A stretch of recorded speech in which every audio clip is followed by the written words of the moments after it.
They told me to forget. For 12 years I tried. Every shrink I went to, every pill they prescribed, every trick they tried to teach me to suppress it, to put it away and never think about it again, about what went down on November 8th, 2012 at Langley Air Force Base. But certain things don't allow you to forget. What I saw on November 8th, 2012 wakes me at 3 every morning, gives me tremors in my hand whenever I see a certain shadow behaving a certain way out in the sky. The report concluded there was no incident. The All-Domain Anomaly Resolution Office called it a case of sleep deprivation and optically induced illusions. But I do know what I saw. After 12 years of quiet, after I lost my job, lost my security clearance, and nearly lost my mind, you're going to hear it. If you're interested in real military stories like this, make sure to hit that subscribe button. We share a new story every single day, straight from veterans who've lived through the unexplainable. My name is Marcus Rivera. I was 26 years old when it happened. I'd been in the Air Force for 4 years, working as a geospatial intelligence specialist at Langley Air Force Base in Virginia. It wasn't glamorous work, but it was important. We analyzed satellite imagery, tracked potential threats, monitored restricted airspace. Most nights were routine, staring at screens, filing reports, drinking terrible coffee in a windowless room. November 8th, 2012, started like any other overnight shift. I clocked in at 2200 hours, grabbed my access badge, and headed down to the secure compartmented information facility on the 3rd floor. The SCIF was where we did our most sensitive work. No windows, no cell phones, just classified terminals and the constant hum of cooling fans. My supervisor that night was Technical Sergeant Patricia Morrison. She'd been at Langley for 15 years and had seen just about everything. When I walked in, she was already at her terminal, squinting at what looked like weather patterns over the Middle East. "Rivera," she said without looking up, "your station's ready. Same routine as last night. North Atlantic sector, commercial traffic monitoring. Nothing exciting." "Copy that, Sergeant." I settled into my chair, logged into my terminal, and pulled up the night's assignment. Monitor air traffic over the North Atlantic, flag anything unusual, file the hourly reports. It was the kind of work you could do half asleep, which, on an overnight shift, you sometimes did. The first 4 hours passed without incident.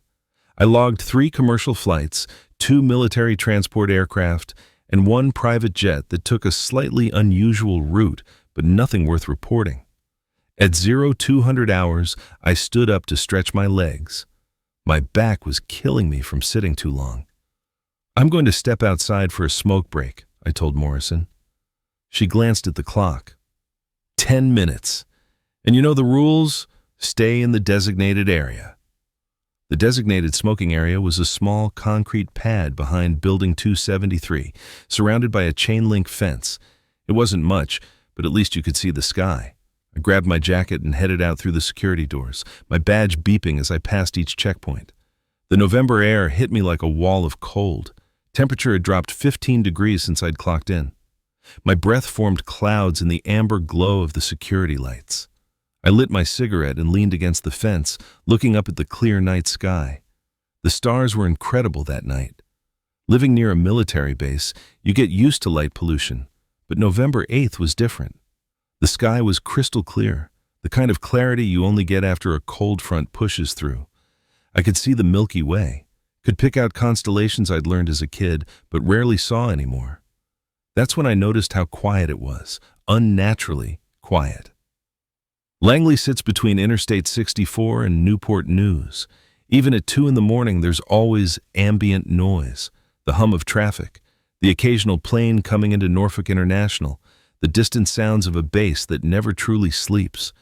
But right then, there was nothing. No planes overhead, no traffic noise, no generators rumbling in the background. Just silence and stars and the sound of my own breathing. I remember thinking it was strange. Remember feeling the hair on the back of my neck stand up for no reason I could articulate. My grandmother used to say that when you felt that particular sensation, that prickling awareness of being watched, you should trust it. She called it old wisdom, the kind of instinct that kept our ancestors alive when they lived in caves. I was about halfway through my cigarette when I heard it. A low hum, deep and resonant, like the bass note of some massive instrument played at a frequency you felt more than heard. It vibrated through my chest, made my teeth ache slightly, set off a primal alarm in the deepest part of my brain. It didn't sound like any aircraft I'd ever heard. I'd been around military planes my entire career. I knew the roar of an F-22, the distinctive whop, whop, whop of a Black Hawk, the high whine of a transport jet. This was none of those things. It didn't sound mechanical at all. It sounded almost organic, like the call of some enormous creature that had existed long before humans learned to build flying machines. I looked up. At first, I thought it was a cloud, a dark triangular shape moving slowly across the stars. But clouds don't block out stars in perfect geometric patterns. Clouds don't have edges so sharp they look like they've been cut with a laser. Clouds don't have three distinct lights at each corner, dim red lights that pulsed in a slow, rhythmic pattern like a heartbeat. The triangle was massive. I'm not exaggerating when I say it was easily 200 feet across from corner to corner, maybe bigger. It's hard to judge size when you're looking up at something with no frame of reference, but this thing was enormous. Large enough that it blocked out a significant portion of the sky, large enough that my brain struggled to process what I was seeing. It was moving directly over me, maybe 300 feet up, completely silent, except for that deep hum that seemed to resonate through my entire body. The movement was slow, deliberate, like it was surveying the base below, looking for something specific. My cigarette fell from my fingers. I couldn't move, couldn't breathe. My body had gone into some kind of primal freeze response, every muscle locked tight, every nerve firing warnings that my conscious mind couldn't quite process. The rational part of my brain was screaming explanations. Experimental aircraft. Some classified program I didn't have clearance to know about. A weather phenomenon I didn't understand. Some optical illusion created by atmospheric conditions and my tired brain. But the primal part of my brain, the part that remembers when humans were prey animals, when things moved in the darkness that could kill you, when survival meant trusting your instincts over your logic, that part knew better. This was something else, something that shouldn't exist, something that violated every rule I understood about how the world worked. The triangle hovered directly above me for what felt like an eternity. Time did something strange, stretched and compressed at the same time. I couldn't tell if seconds were passing or minutes or hours. Later, when I checked the security logs, I learned it was exactly 4 minutes and 17 seconds. But in that moment, standing beneath that impossible thing, time didn't work right. The red lights pulsed, slow, rhythmic. 1, 2, 3, 1, 2, 3. The hum vibrated through my chest cavity, made my heart beat in sync with those pulses. I felt pressure changes, felt the air around me go cold, then warm, then cold again. Felt something that I can only describe as a tension. Like the thing above me was aware, like it knew I was there, and I stood there, frozen, unable to look away, watching something that my training said couldn't exist, and my eyes said, absolutely did. The craft's surface, and I'm calling it a craft because I don't have another word for it, wasn't smooth. As my eyes adjusted to the dim red light, I could see texture, panels or sections maybe, lines that could have been seams or could have been something else entirely. The material looked matte black, but not like paint, more like the absence of light. Like looking into a void that had been shaped into geometric form. I tried to move my hand, tried to reach for the radio clipped to my belt, but my body wouldn't respond. It was like being in a dream where you want to run, but your legs won't work. I was aware. I was conscious. but I couldn't move. Then it moved, not gradually, not with any kind of acceleration curve you'd expect from an aircraft. It just moved. One moment hovering directly above me, the next moment 500 feet away, over Building 271. Same altitude, same orientation, same position relative to the ground. But suddenly, impossibly, in a different location, no banking, no turning, no acceleration phase, just instantaneous displacement from one point in space to another, like someone had picked it up and moved it on a map, like it had simply decided to be somewhere else, and the universe complied. My body started working again the moment it moved. Fight or flight kicked in with a vengeance. My legs finally started working. I ran back to the building, my hands shaking so badly I could barely get my badge to scan. The security door beeped. I stumbled through, past 2 more checkpoints, back to the SCIF. Morrison looked up when I burst through the door. Her expression went from annoyed to concerned in about 2 seconds. She'd been reviewing satellite telemetry from the Mediterranean, but she minimized the window when she saw my face. "Rivera, what the hell?" She stopped, stood up. "You're shaking. Sit down." "We need to check the radar logs," I said. My voice didn't sound like mine. Too high, too fast. "Right now, North Atlantic sector. Past 10 minutes. Check everything. Primary radar, secondary, even the weather tracking." "What did you see?" "Just pull up the logs, please." She stared at me for a moment, then turned to her terminal. Her fingers flew across the keyboard. I stood behind her, my hands still shaking, my heart hammering against my ribs. I could still feel that hum in my chest, could still see the triangle when I closed my eyes. "There's nothing here," she said, after a minute of scrolling through data. "No contacts, no anomalies, nothing but scheduled commercial traffic." She expanded the display, showing a wider area. "See? United Airlines Flight 447 at 35,000 feet. FedEx Cargo at 8,000, both on filed flight plans, both where they're supposed to be." That's impossible. It was right there, directly above Building 273. Check the local airspace. Check the ground tracking systems. Morrison pulled up another display. This one showed the immediate airspace around Langley. Color-coded altitude bands. Transponder returns from every aircraft within 50 miles. The airspace over the base showed empty except for a single helicopter at the far edge of our restricted zone. "Nothing," she said. "No unscheduled traffic, no radar anomalies, no transponder failures." She looked up at me. "What exactly did you see?" I told her. Everything. The size, the shape, the lights, the hum that vibrated through my chest, the impossible movement, the way it just displaced from one location to another without any visible means of propulsion. The way time felt wrong while I was under it. She listened without interrupting, her expression carefully neutral. But I could see the skepticism in her eyes. Could see her mentally cataloging my symptoms, comparing them to the stress indicators we'd been briefed on during training. When I finished, she was quiet for a long moment. She pulled up another screen, this one showing environmental data. Temperature, humidity, atmospheric pressure, wind patterns. "Temperature inversion layer at 2,000 feet, she said. "Cold air trapped under warm air. Can cause optical distortions. Light refraction from the city could create shapes that look solid. Streetlights, building lights, reflected and distorted through the atmosphere." It wasn't lights. It was a solid object. I could see panels on the surface. I could see the edges blocking out stars.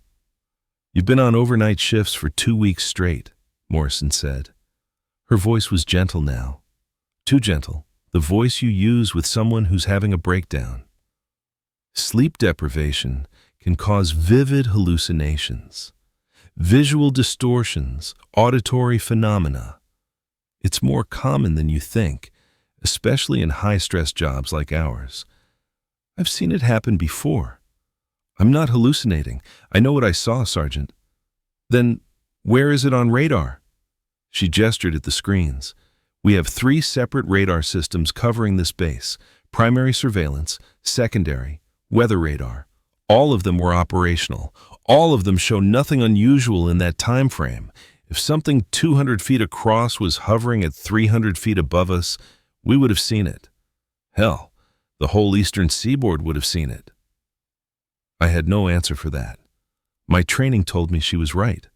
Radar doesn't lie. If something that large was that close, every system we had would have screamed. But I knew what I saw. I knew what I felt. "Look," Morrison said, her voice softening even more. "I believe you saw something. I really do. But whatever it was, it's not on our systems. Maybe it was an experimental aircraft from another facility, some black project we don't have clearance for.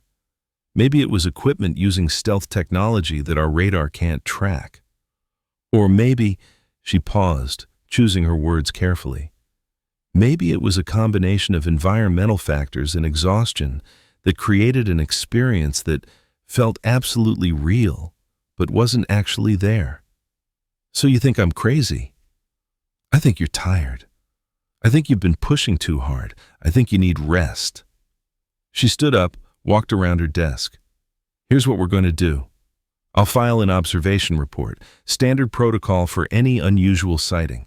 We'll flag it for review by base security. They'll check camera footage, review all the data we just looked at, make sure nothing was missed. But right now, I need you to go home. Get some sleep. Real sleep. Not whatever you've been getting between shifts. Come back tomorrow night with a clear head, okay?" I wanted to argue, wanted to demand that she take this seriously, wanted to shake her and make her understand that what I saw was real, was important, was something that needed immediate investigation. But I could see it in her eyes. She thought I was losing it. Maybe everyone would think I was losing it. "Okay," I said quietly. "Good." She put a hand on my shoulder. "Marcus, I've known guys who've cracked under the pressure of this job. Smart guys. Good guys. It happens. But you're still early in your career. You get ahead of this now, take care of yourself, you'll be fine. But if you keep pushing when you're this exhausted, it'll only get worse." I nodded, grabbed my gear, headed for the door. "Rivera," Morrison called after me, "one more thing. Before you leave the base, stop by medical. Have them check you out. Make sure you're physically okay. Sometimes physical issues can cause visual disturbances. Could be nothing, but better safe than sorry." I drove home in a daze, parked in my apartment complex, sat in my car for 20 minutes, staring at nothing. The dashboard clock read 0:34. Less than 2 hours since I'd stepped outside for that cigarette. 2 hours that had changed everything.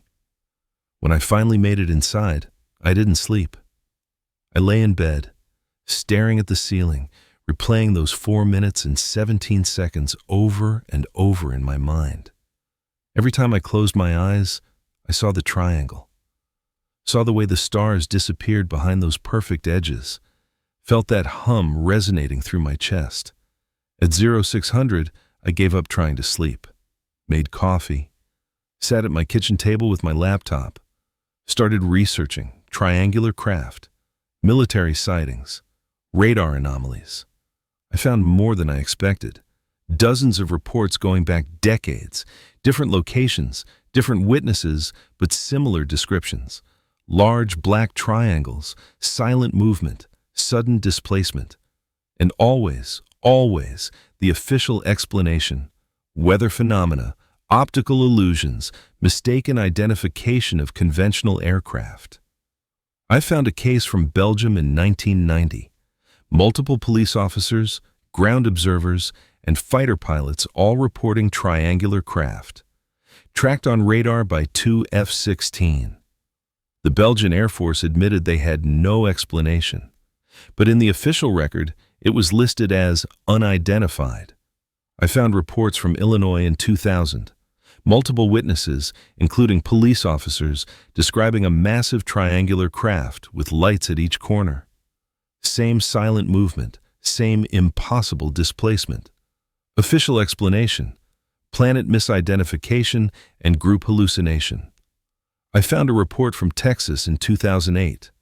Multiple radar operators and pilots tracking a triangular object that moved at speeds no conventional aircraft could achieve. When pressed for comment, military officials said they had no record of the incident. The pattern was clear. People saw these things, sometimes many people at once, sometimes with radar confirmation, sometimes with physical evidence, and every single time, the official response was the same. Nothing to see here. Move along. You must be mistaken.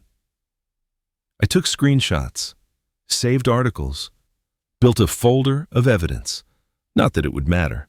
I was just one person, one exhausted, possibly unstable intelligence analyst who saw something he couldn't explain. The next morning, I called the base security office, told them I wanted to review the external security camera footage from Building 273. They said they'd check and get back to me. 3 hours later, Staff Sergeant Collins from security called me back. I could hear the apology in his voice before he even said anything. Bad news, Airman Rivera. The camera covering that section of the facility experienced a technical malfunction between 01:55 and 03:10 hours. Something wrong with the recording system. We've got nothing from that time frame. What kind of malfunction? Hard drive error, looks like. These cameras, they're old. Sometimes they just glitch out. Maintenance is already working on replacing the system. When did the error occur? First notice was around 0300, but the error log shows the recording stopped at 01:55, 5 minutes before I stepped outside, 5 minutes before I saw the triangle. That's convenient, I said. Look, I know you filed a report about seeing something unusual. I read Morrison's observation log, but these camera malfunctions, they happen all the time. We've got 200 cameras on this base. Something's always broken. How often do they break right when someone reports seeing something strange? Collins was quiet for a moment. Rivera, I'm just security. I check cameras, I write reports. If you think something weird is going on, take it up with your chain of command. I can't help you. He hung up. That's when I realized something was very wrong. One system failing, okay. That's technology. But radar shows nothing. Cameras malfunction at the exact right time, and nobody seems concerned about an unidentified aircraft hovering over a secure military facility. That wasn't coincidence. That was coordination. I went back to work that night, determined to find answers. Morrison greeted me with a tight smile and a classified memo in a sealed envelope. It was from the base commander's office, stamped with security classifications I wasn't cleared to see normally. I opened it at my desk, read it twice, then read it again because I couldn't believe what I was seeing. Observation Report number 2012-11-08-001. After thorough review of radar data, camera footage, weather reports, and witness statements, this office concludes that Airman First Class Marcus Rivera experienced a visual phenomenon consistent with sleep deprivation and atmospheric distortion. Temperature inversion layer at 2,000 feet created optical conditions conducive to light refraction and misidentification of ground-based illumination sources. No evidence of unscheduled aircraft activity. No evidence of radar anomalies. No evidence of security breach. Matter considered closed. No further action required. I read that last line 3 times. No further action required. Like I'd reported a missing stapler instead of a 200-foot aircraft violating restricted airspace. They're covering it up, I said to Morrison. She didn't look up from her terminal. They're being reasonable. You saw something. They investigated. They found no corroborating evidence. That's not a cover-up, Rivera. That's just how it works. Reasonable? The cameras mysteriously malfunction at the exact time I see this thing? The radar, which should have lit up like Christmas, shows absolutely nothing? The official response is issued less than 24 hours after the incident before any real investigation could have been completed. You're getting paranoid. I'm being rational. Morrison finally looked at me. Her expression was harder than I'd ever seen it. Listen to me very carefully. Whatever you think happened, whatever you think you saw, you need to let it go. Right now, the official investigation is complete. The matter is closed. If you keep pushing this, if you keep questioning the findings, you're going to make your life very difficult. Is that a threat? It's friendly advice from someone who's been in this Air Force a lot longer than you have. She stood up, walked over to my desk, and lowered her voice. I've seen people go down this road before. Smart people, good people. People who thought they saw something the Air Force didn't want them to see. You know what happened to them? They got flagged as security risks. They lost their clearances. They got reassigned to positions where they couldn't cause trouble. And when their enlistment was up, they left with nothing to show for their service except a reputation for being unreliable. So, you're saying I should just forget about it? I'm saying you should decide what kind of career you want to have. You can be the guy who saw a UFO and won't shut up about it. Or you can be a professional intelligence analyst with a long, successful career ahead of you. Your choice. But I couldn't let it go. Over the next 3 weeks, I dug deeper. I talked to other personnel who'd worked that night. Most of them gave me polite brush-offs. A few were more direct. You need to drop this, said Senior Airman Jackson, who'd been on duty at the comm center. You're making people nervous. You're making yourself look bad. Did you see anything unusual that night? I was inside, in a windowless room, looking at computer screens, same as always. Did anyone report anything? Any radio traffic? Any unusual activity? Jackson looked around to make sure we were alone. Look, I like you, Rivera. You seem like a good guy, but you're asking questions nobody wants to answer. Even if someone did see something, and I'm not saying they did, they're sure as hell not going to tell you about it. Not after what happened to you. What happened to me? You reported something. You got labeled. Now you're radioactive. Nobody wants to be associated with you because they don't want to get labeled too. I found that assessment confirmed over and over. Personnel who'd been friendly before now avoided me. People stopped talking when I entered rooms. My supervisor started assigning me to solo projects instead of collaborative work. But I kept digging.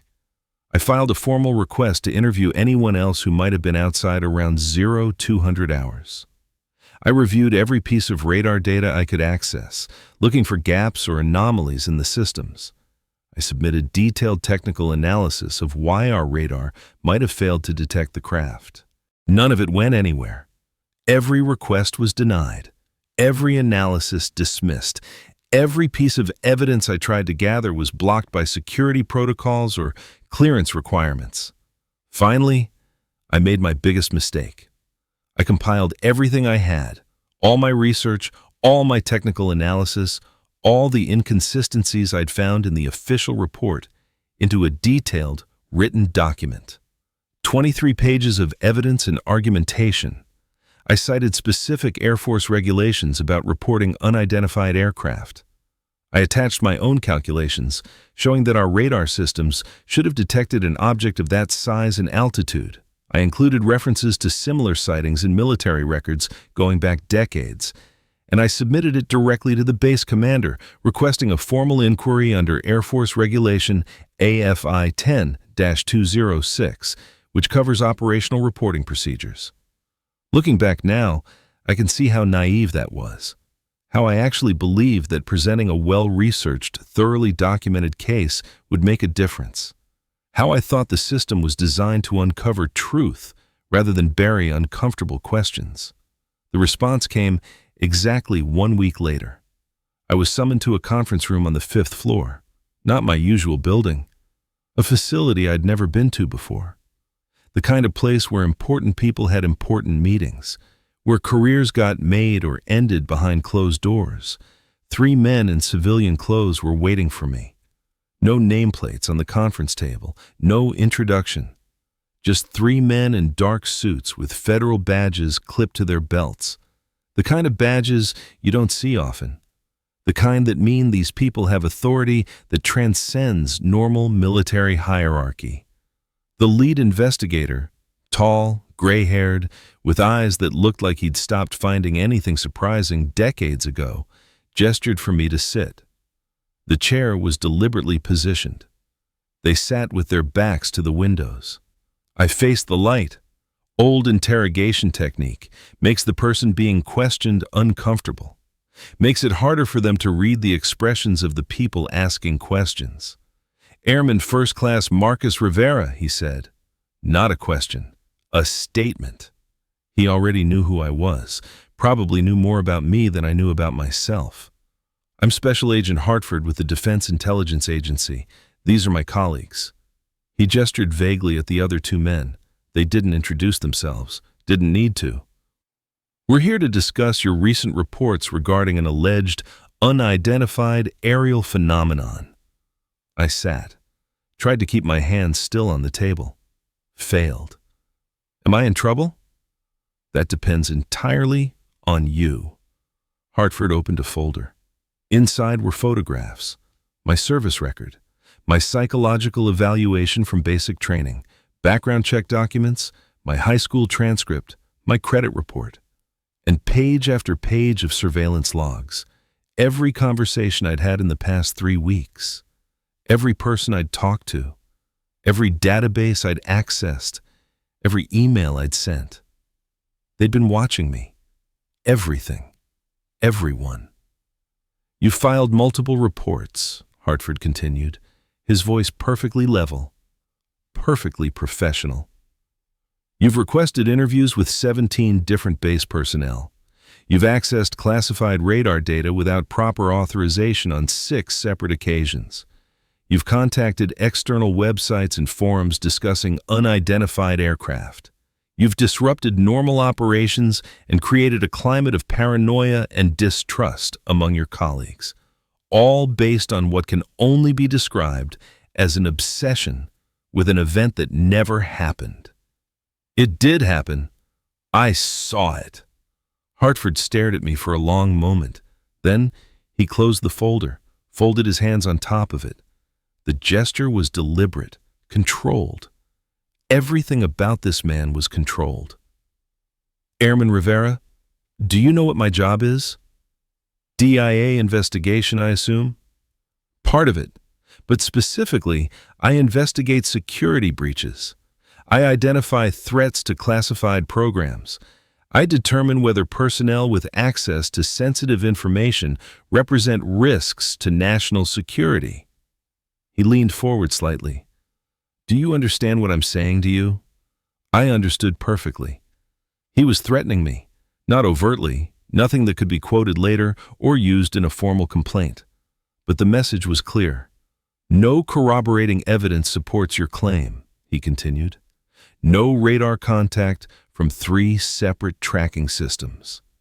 No visual confirmation from any other witness.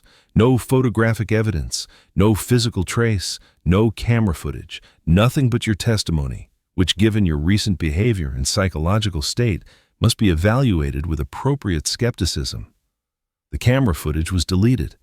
The camera malfunctioned. It happens. These systems are old. They break. The fact that you're choosing to interpret a random technical failure as evidence of a conspiracy speaks to a concerning pattern of paranoid ideation. And the radar just happened to miss a 200-foot aircraft hovering 300 feet above a secure military facility?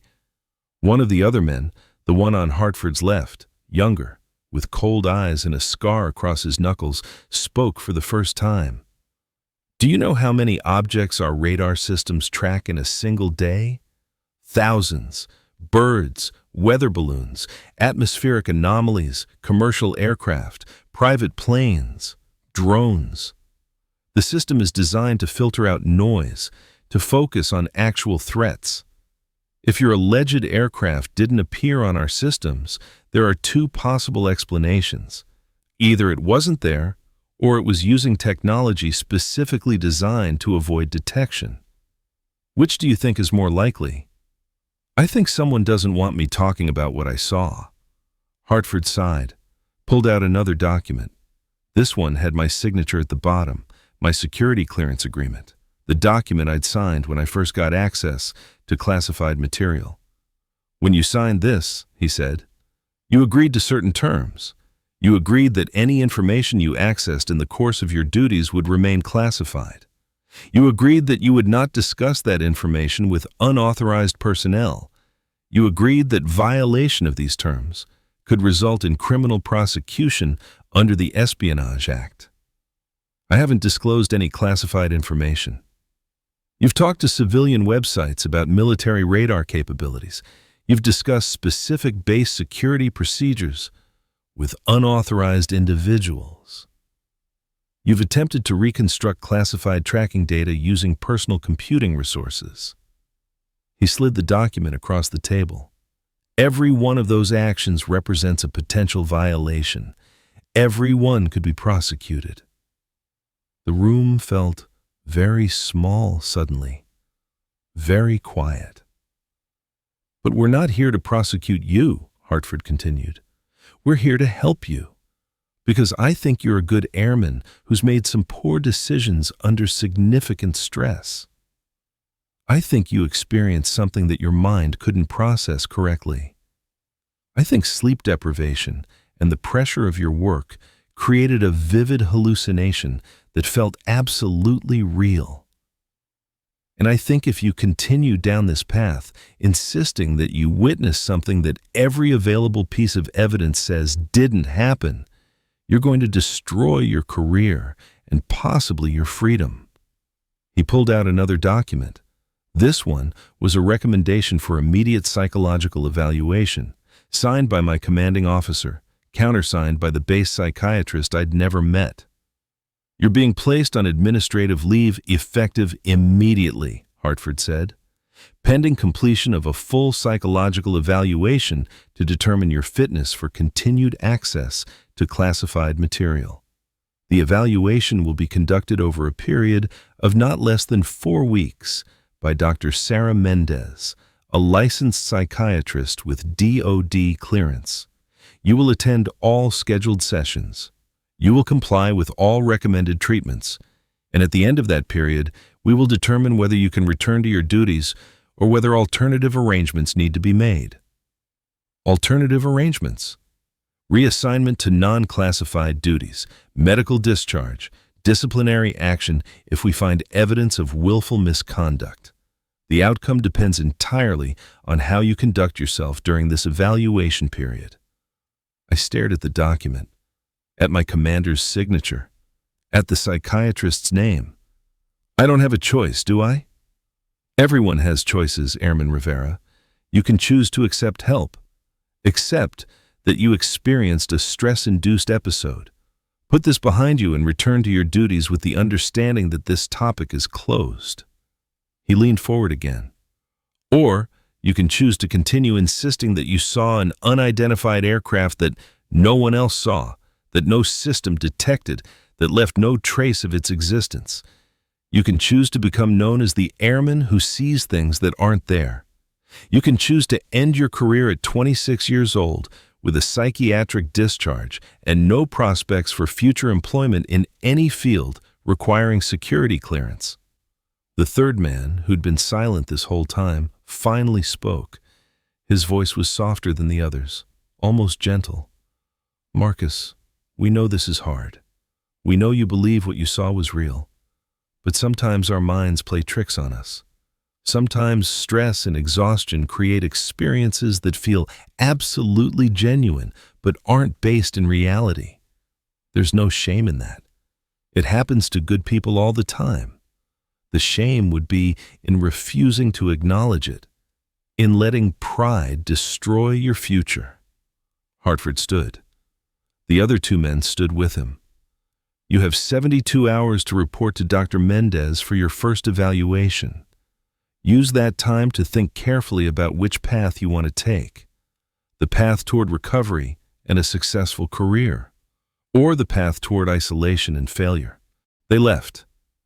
I sat alone in that conference room for 20 minutes, staring at the documents on the table, feeling the walls close in around me. I took the psychological evaluation.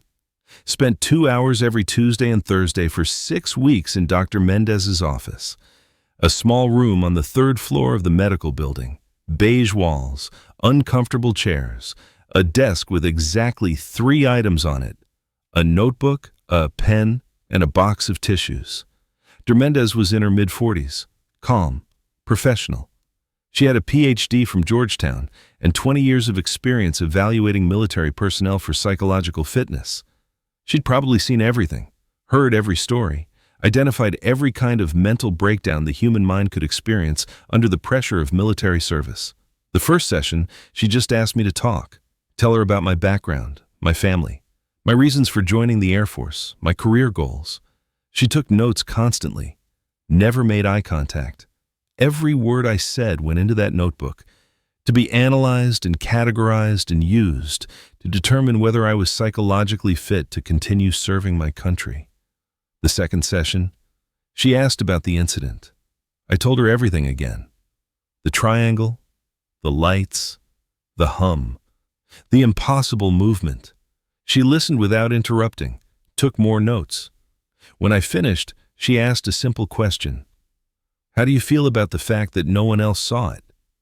Frustrated, angry, like I'm being gaslit. Gaslit is a strong word.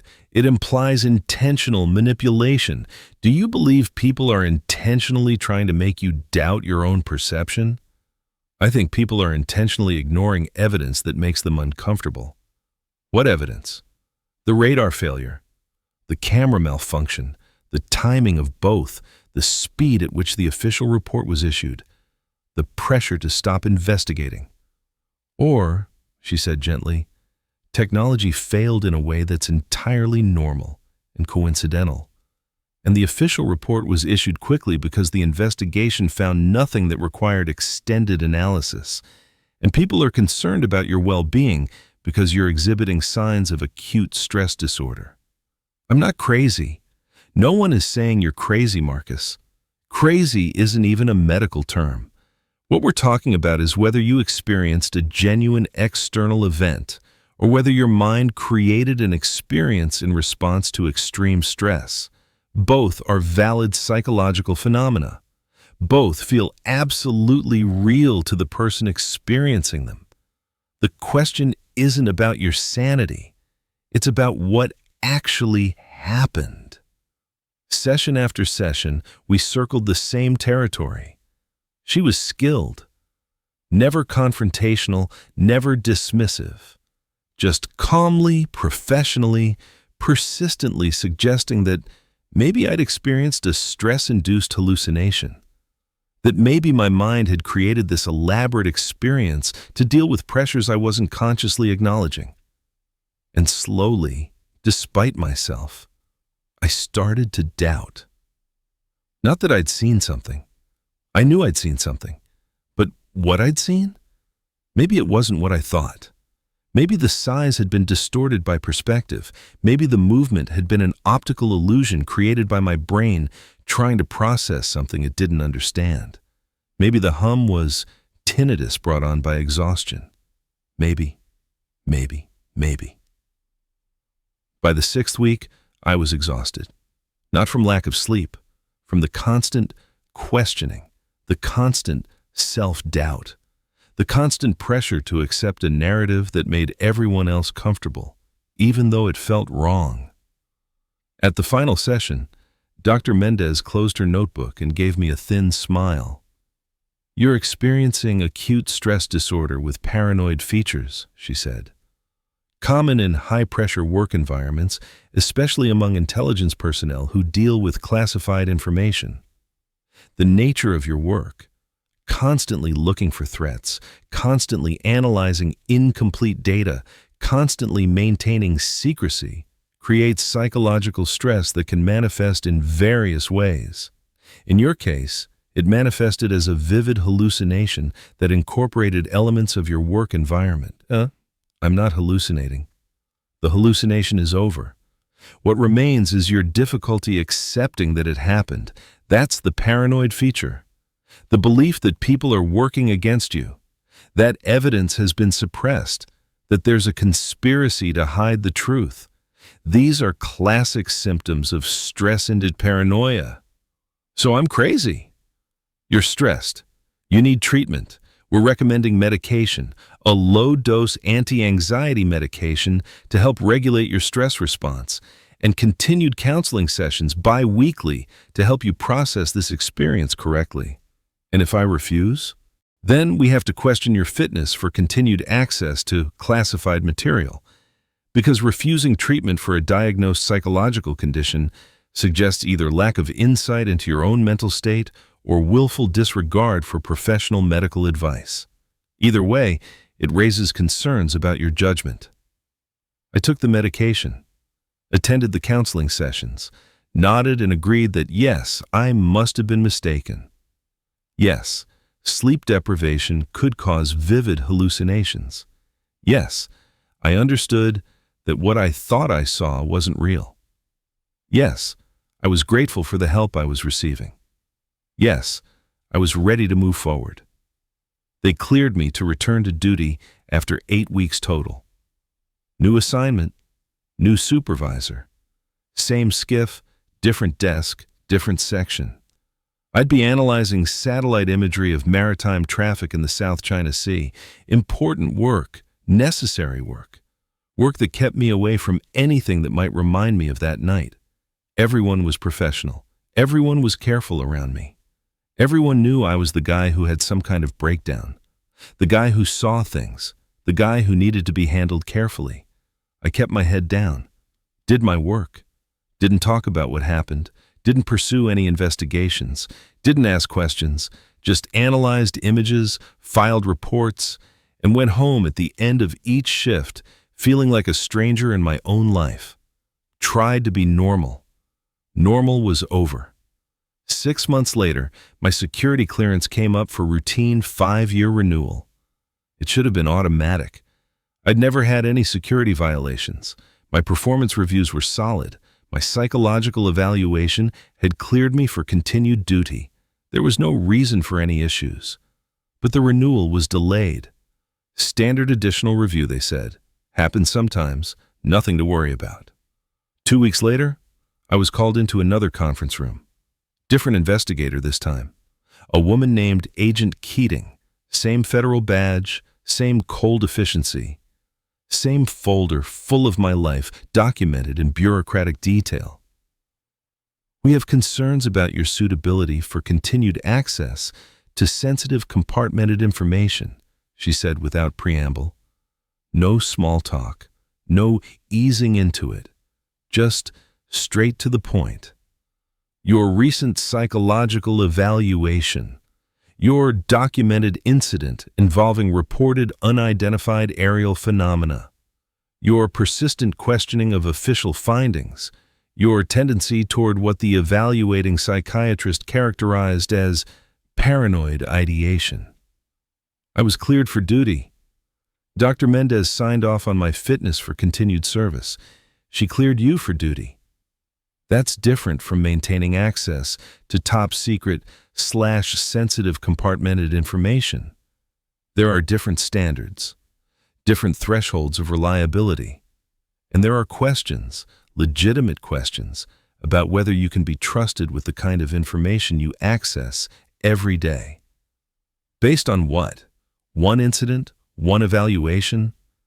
Based on a pattern of behavior that suggests poor judgment, difficulty distinguishing reality from fantasy, resistance to accepting factual conclusions, persistence in believing things that no evidence supports.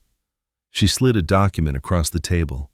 We're suspending your SCI access pending further review. The review process typically takes 6 to 12 months.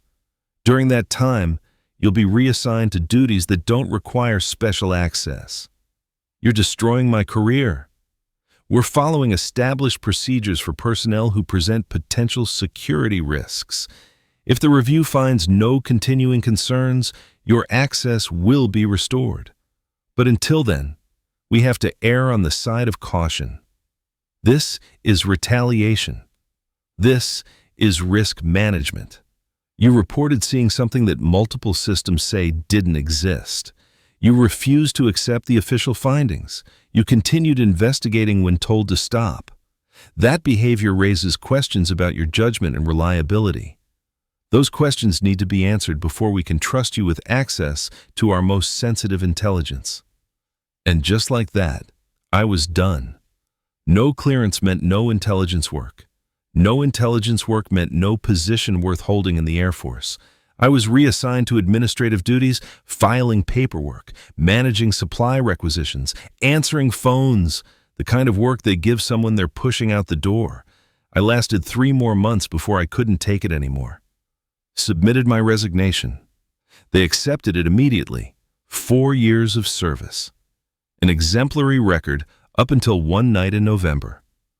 Honorable discharge with a notation in my file about psychological treatment during my final year of service. I tried to move on.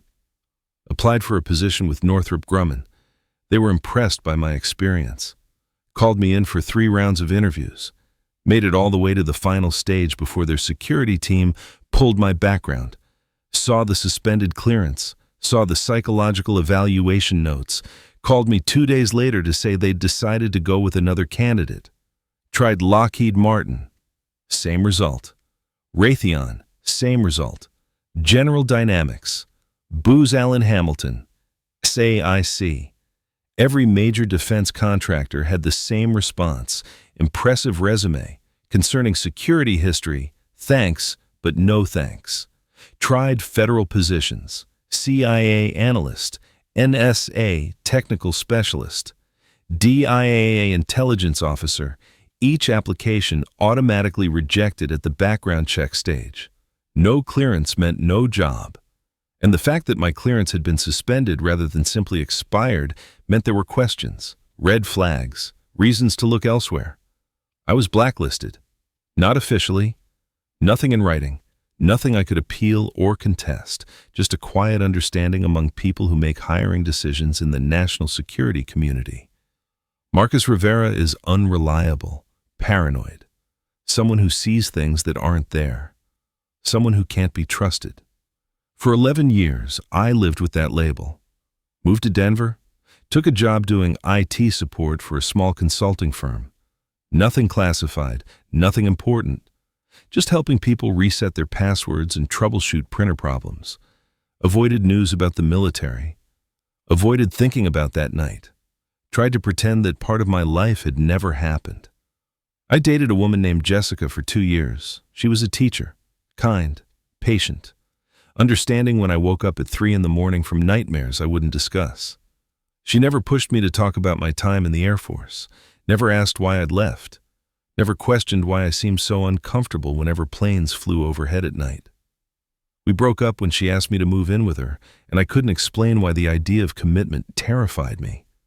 How could I build a future when I couldn't trust my own past? How could I share my life with someone when half of who I was had been erased by official denial? I saw 3 different therapists over those 11 years, tried different medications, tried meditation, tried exercise, tried everything except the one thing I needed, someone to believe me, someone to say yes, what you saw was real and what they did to you was wrong. But that validation never came.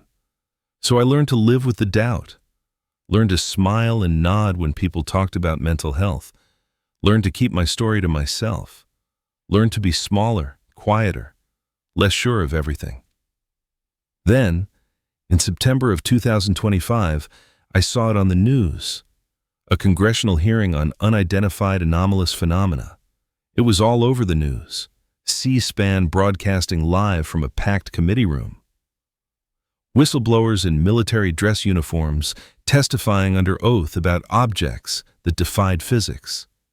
Pilots describing encounters with craft that moved in ways no human technology could achieve.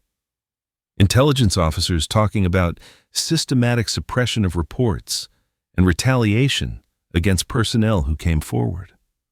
I watched that hearing from my apartment in Denver, sitting on my couch with a beer I forgot to drink, unable to look away. The first witness was a former Navy fighter pilot. He described tracking an object on radar that accelerated from 0 to Mach 3 in under 2 seconds. Described how his official report was classified and he was told to never speak of it again. The second witness was an Air Force intelligence analyst.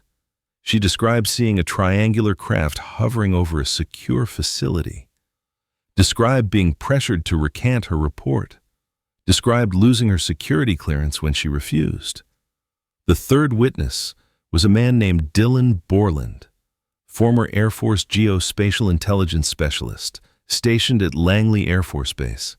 He described seeing a triangular craft hovering over Building 273 one night in 2012. I dropped my beer. It hit the floor, foam spreading across the carpet. I didn't notice.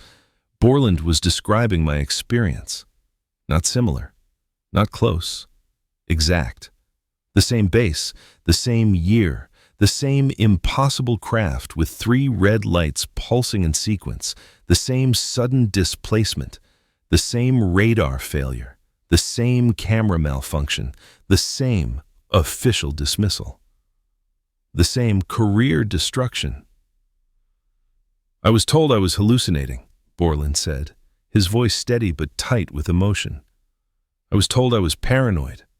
I was told that if I didn't drop it, I'd lose everything. And when I didn't drop it, that's exactly what happened.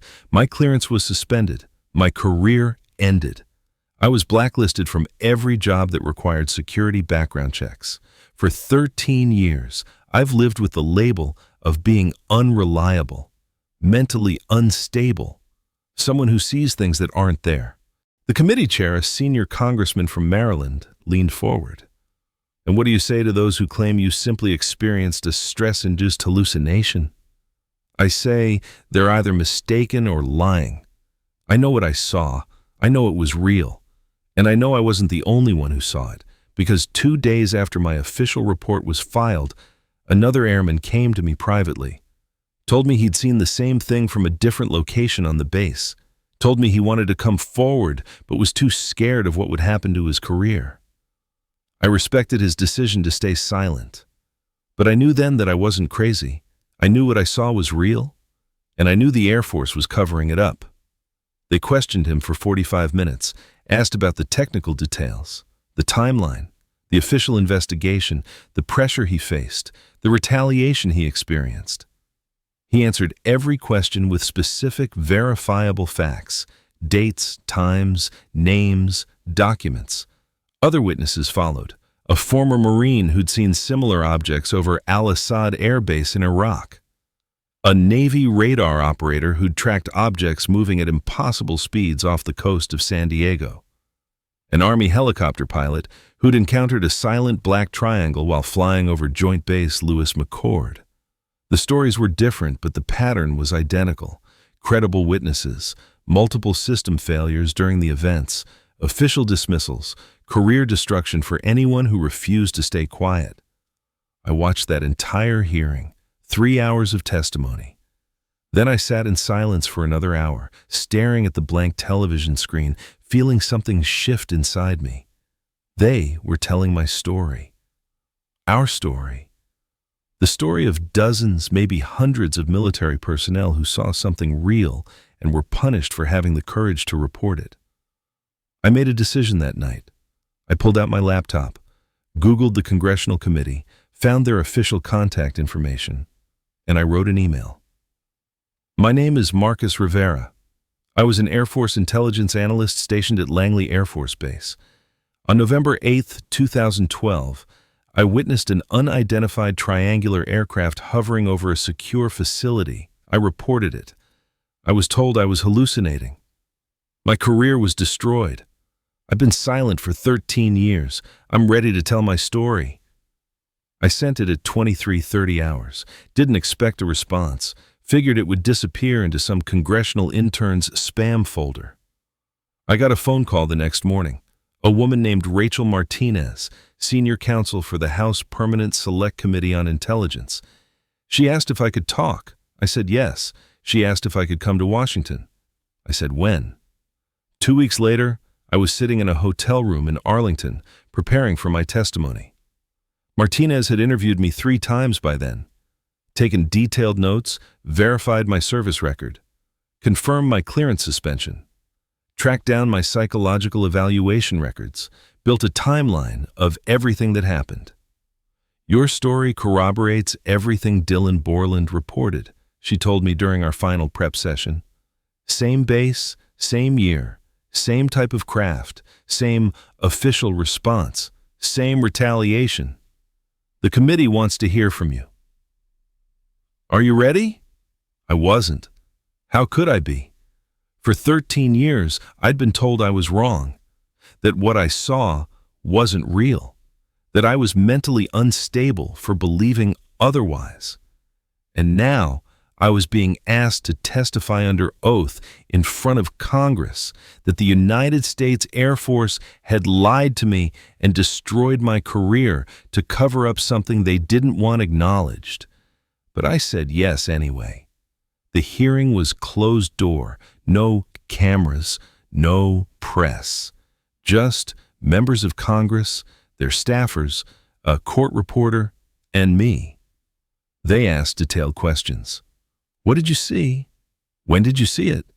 Who did you report it to? What happened when you reported it? How did the official investigation proceed? What evidence exists to support your account? What retaliation did you face? I answered everything, gave them dates, names, document numbers, email trails. I told them about Hartford and his threats, about Dr. Mendez and her diagnosis, about Agent Keating and my suspended clearance, about 11 years of unemployment and doubt and isolation. When I finished, the room was quiet for a long moment. Then, the committee chair said something I'd waited 13 years to hear. Mr. Rivera, based on the evidence we've reviewed and the testimony we've heard, this committee believes you witnessed a genuine, unidentified aerial phenomenon. We believe your report was credible. We believe the official investigation was inadequate. And we believe you were subjected to retaliation for exercising your right to report a potential security concern. On behalf of this committee, I want to thank you for your service and apologize for what you've endured. I don't remember what I said in response. Don't remember leaving the building. Don't remember the cab ride back to my hotel. I just remember sitting on the edge of the bed, staring at nothing, feeling like I could finally breathe again.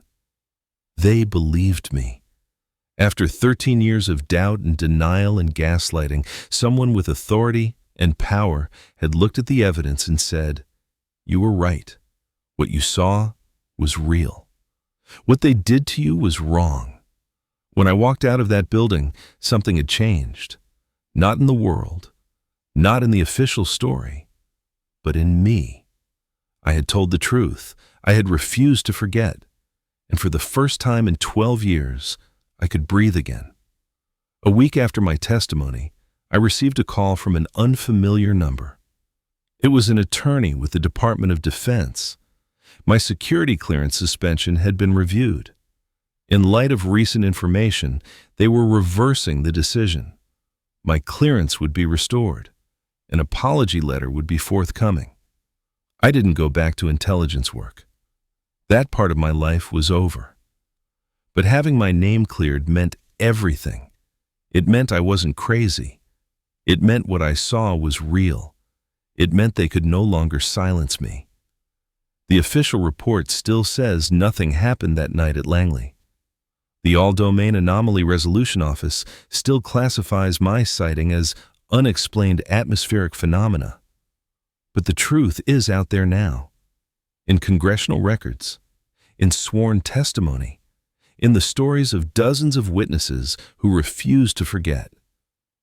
I don't know what I saw that night. I don't know if it was extraterrestrial. I don't know if it was some black project aircraft that officially doesn't exist.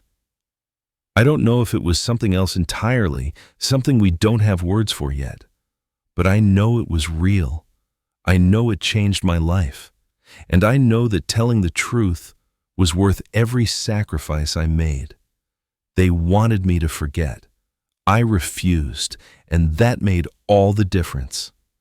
Looking back now, after 12 years of silence and stigma, I understand something I didn't understand then.